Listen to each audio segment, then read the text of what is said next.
आता पाहूया कसा सुरू आहे जिल्हा परिषद आणि पंचायत समित्यांचा धुरळा, त्या संदर्भातल्या टॉप 9 बातम्या। 50% आरक्षण मर्यादेबाबत सर्वोच्च न्यायालयात 27 जानेवारीला सुनावणी होणार आहे। सरन्यायाधीश सूर्यकांत यांच्या नेतृत्वाखालील खंडपीठापुढे सुनावणी निश्चित। 20 जिल्हा परिषद आणि 200हून अधिक पंचायत समित्यांचं भवितव्य ठरणार।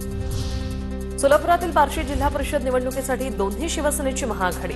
ठाकरेंच्या दिलीप सोपल यांच्या पोस्टरवर उद्धव ठाकरेंसोबत शिंदे, अजितदादा आणि पवारांचाही फोटो। राजकीय वर्तुळात चर्चा उधाण।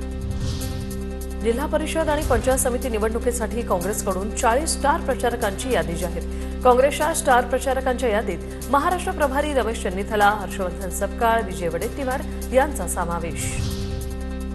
छत्रपती संभाजीनगर जिल्हा परिषद निवडणुकीत एमआयएमची उडी। एमआयएमकडून जिल्हा परिषदेच्या 6 गटात तर पंचायत समितीच्या 15 गणात उमेदवार उभे।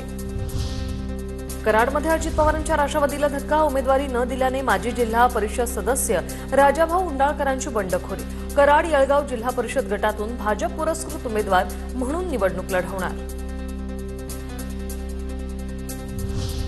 पुणे जिल्हा परिषद पंचायत समितीसाठी पहिल्याच दिवशी 22 जणांची माघार। मंगळवारी अर्ज माघारी घेण्याचा शेवटचा दिवस।